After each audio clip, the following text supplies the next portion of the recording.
This is a very special video where I had the pleasure of recording Dr. Richard Kaczynski sharing his knowledge on some first edition special copies of books by Aleister Crowley. These books serve as a window into not only Richard's work putting together Perdurabo, which is Aleister Crowley's biography, but also the history and significance of around these particular copies. Because it was my birthday, I convinced him to take me to Wake Forest University to look at a selection of these notable works by Aleister Crowley held in the Special Collections Department. In this video, Richard shows off a number of amazing first editions and explains why that copy is so interesting. Although Richard in the past had photocopies of some of these materials from this library for his research back in 1989 on Perdurabo, this was his first time visiting this university and seeing these books in person. And boy, did we have a few surprises. It was my first time seeing everything too. And what a treat it was. And how cool it is that I get to share this with you all today. Before we get into the library, here is Richard talking about the significance of this library and his work, Perdurabo, before we dive right into looking at some incredible books by Aleister Crowley. When I was beginning the research for what would eventually become Perdurabo, the life of Aleister Crowley, the world for a researcher was a very different place than it is today. And one of the big differences was the way you would access libraries and their special collections. Back then, there were no online repositories or databases where you could look up particular people and see which libraries had things pertaining to that person, or see an online finding aid. There really wasn't much online at all at that time. And if you wanted to get this information, the way you had to do this was to look at something called NUCMUC, which was the National Union Catalog of Manuscript Collections. And it was this huge book, multi-volume set of books that basically cataloged all the manuscript collections in every library in the United States at that time. And so what I did was I came to the library armed with a list of 700 names of people that Crowley had known at some point in his lifetime, and I looked all of them up in the National Union Catalog of Manuscript Collections to see which libraries may have had something in their special collections relating to that person. And then I wrote to all of those libraries asking if any of that pertained to Aleister Crowley. And in so doing, I turned up some really great stuff that no one had ever referenced before, which was very helpful in interjecting new information into Perdurabo. And one of those places was Wake Forest University and the Z. Smith Reynolds Library Special Collections. And one of the things they had that was of great interest to me was a typescript of the Djeridensis comment to the Book of the Law, which was Crowley's commentary, or one of Crowley's various commentaries on the Book of the Law, meaning his interpretation of the meaning of the book and its verses. So I wrote to Wake Forest University, and they very kindly wrote me back, enclosing a photocopy of this commentary back in 1989. So 35 years later, amazingly enough, I went to Wake Forest University with Mavius Lynn to take a look at this manuscript that I had requested a photocopy of all those years ago, to actually see the real thing and hold it in my hands, but also to pull out other rare and amazing Crowley items that, unbeknownst to me, were also part of our collection. So it was not only closing that loop of 35 years, but it was also a new adventure of discovery as well. So here we have a copy of the 1938 edition of the Book of the Law, which was Crowley's channeled text, which he received in Cairo on April 8th, 1904. And it is the source of the core of the philosophical teaching of Thelema, whose core tenet is do what thou wilt should be the whole of the law. This is a pretty rough copy. It's certainly seen better days, but it has this lovely inscription. It reads, "To Edmund Green, from his friend Aleister Crowley, with the firm will that the..." I'm sorry, I'm having a hard time reading this upside down. "With the firm will that the constant seating of the Book of the Law may enable him to fulfill himself to the utmost."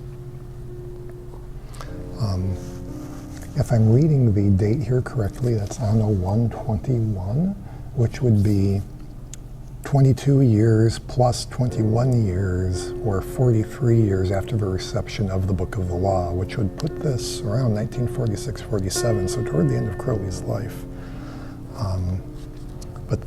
Even though this was published in 1938, what's kind of neat about this edition, even though you can see it's kind of become disbound over the years, is that there's all this advertising material in the back, which includes, again, the short comment, an advertisement for the Equinox of the Gods, which had been published the previous year, an order form for the Equinox of the Gods, which indicates that the orders can't be fulfilled for Germany, for the book is banned there. And a note here that the Master Therion, Crowley, is willing to train applicants, students. And again, you've got these calls to fight for freedom in the years coming up into World War II. Okay, here we have another book from Crowley, published in 1938, and this is Little Essays Toward Truth, which is a collection of essays on short essays, as the title indicates, on various topics. A couple of things make this copy particularly nice. One is that the book itself has a dust wrapper that was designed by Freda Harris, also artist of the Thoth Tarot, which they were working on at the time of this book's publication. And this book also has a lovely ownership inscription, or dedication rather, from Aleister Crowley to my friend, from his sincere admirer. No indication of who the recipient was, but that's still a lovely inscription. And again, to have a book signed by Crowley is a delight to see.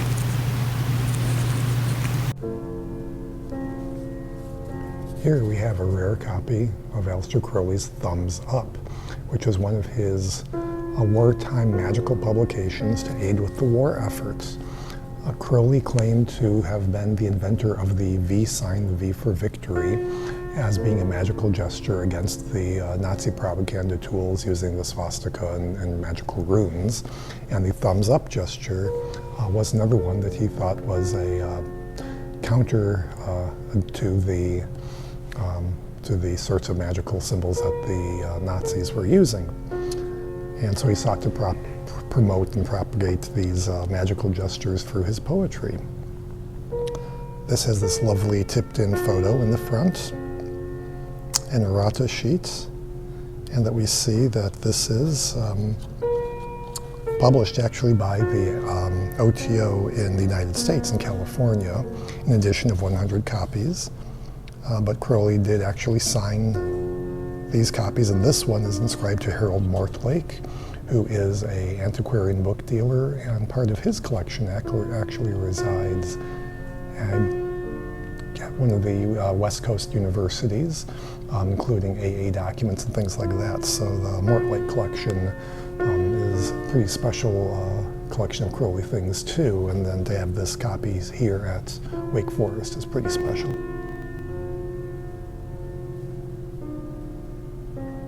Yeah, I don't remember where the Mortlake collection is at. I don't remember whether it's at Pennsylvania State University or Syracuse.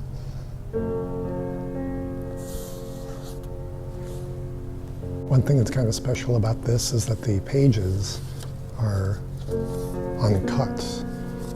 So the way a book is manufactured is that it's printed on these large sheets that are folded and bound together, and then the edges are typically cut so you can flip through the pages.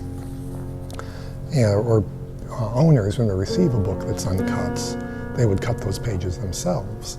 But this particular copy has never had those pages cut apart, so that's makes this particularly rare. Okay, one of the rarest items and most pleasant surprises here is this 3-volume collection of the Holy Books of Thelema. This bound in vellum with these beautiful gold page edges around the text. These were compilations of the Class A documents made available for the first time to aspirants of the AA. So this is a very unusual and rare printing of these books. So to see these turned up in a library collection is nothing short of miraculous.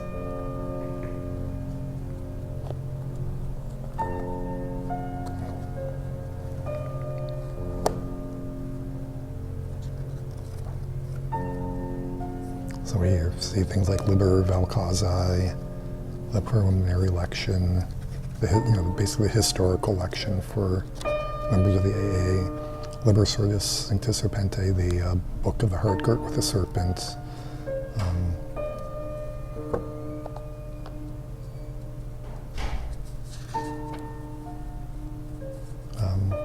Liber Liberi Vel Lapidus Lazuli, with the prologue of the Unborn and all that. Kind of curious about these notations in the text also, indicating like the planetary correspondences and such.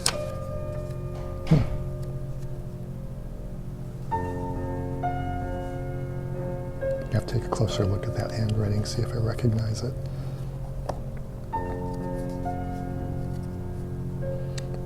And the actual first publication of the Book of the Law. Unfortunately, this particular edition is notorious for having a whole bunch of typographical errors, but again, just a beautiful format and presentation. So the thing that's amazing about these three books is that these were given to aspirants in the AA, so they're not generally for sale, and this makes them particularly rare. In this set, the vellum and the gold printing is just beautiful. And it's interesting that when you look at the back of these books, you see that each volume is intended for a particular person in the AA. So this is the volume 1, refers to the probationer reading and studying this book. When we get to volume 2, we see the collection of holy books in this set refers to the neophyte.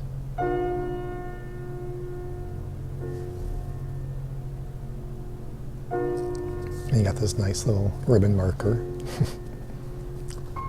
And then finally the third volume refers to the person being a philosophus in the AA system. So each of these books represented a step in the AA curriculum for study amongst its members.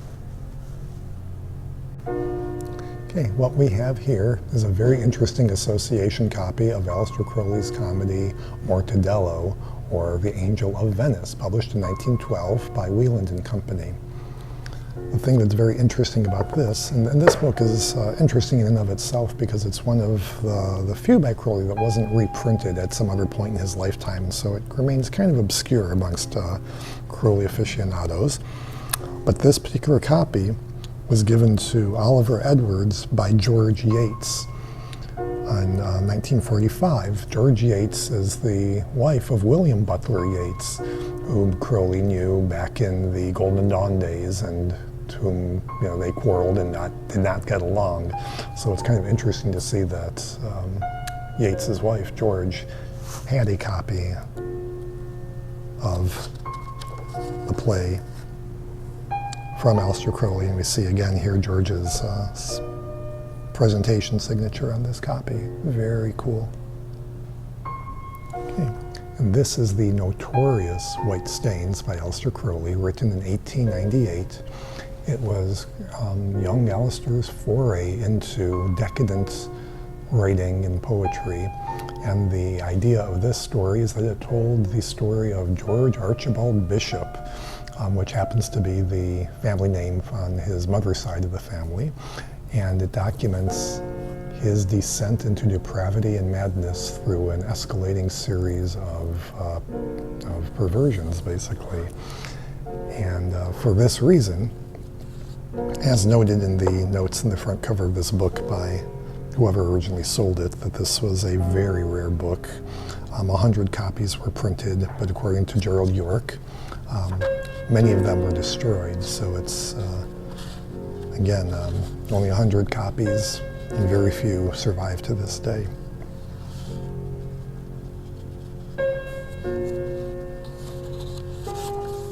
It's extraordinary. So it's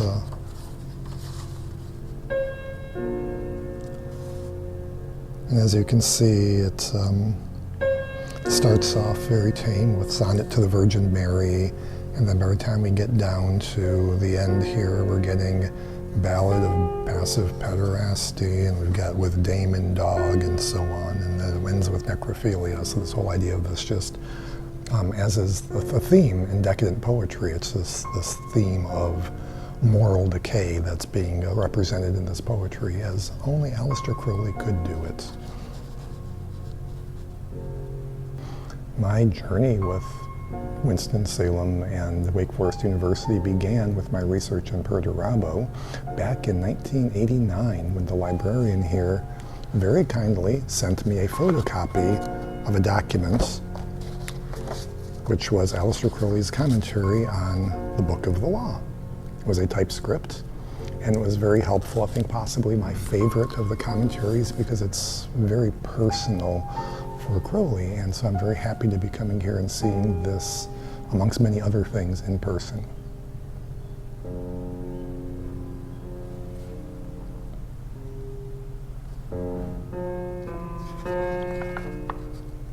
And here we see,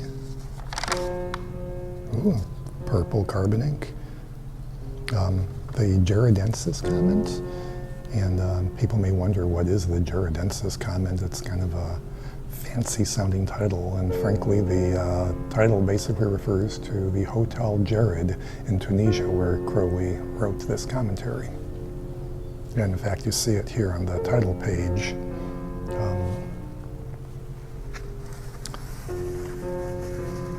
Where it says, Oasis of Nefta, Hotel du Djerid. One of the things I like about this commentary is that it really gets into Crowley's reaction, particularly to the dictation of chapter 2, where it says that existence is pure joy, which runs counter to his Theravada Buddhist upbringing. And again, Crowley in this commentary very much talks about his reaction to hearing that declaration and how it challenged his views, and as he says in this commentary, the views of everyone that had come before him. Okay. And as you'll see, the ink in this copy is purple, and that is because this was presumably a carbon copy, and so the original type would have been in black, but the carbon copies underneath would have had the type from the typewriter transferred to other copies of the paper using the purple of the carbon paper. With the book Friendship and Doubt just about to come out, this is a very appropriate volume to have pulled up. This is Aleister Crowley's play The God Eater, and it was one of, and it's relevant because it is one of the few titles that were published by Watson Company, who were the publishers for the Rationalist Press Association, and were a big part of the free thought and rationalist and agnostic movement that Crowley was all about, and whose story is completely laid out in the book Friendship and Doubt, available from Oxford University Press. Thank you so much to Wake Forest University for allowing us the opportunity to visit this collection and for the permission to record. Thank you so much to all of the viewers who enjoy this content and have subscribed and continue supporting me. Thank you also to my Patreon supporters. You all are amazing. As always, thank you. And I am the center of expression for the primal will to good, and so are you.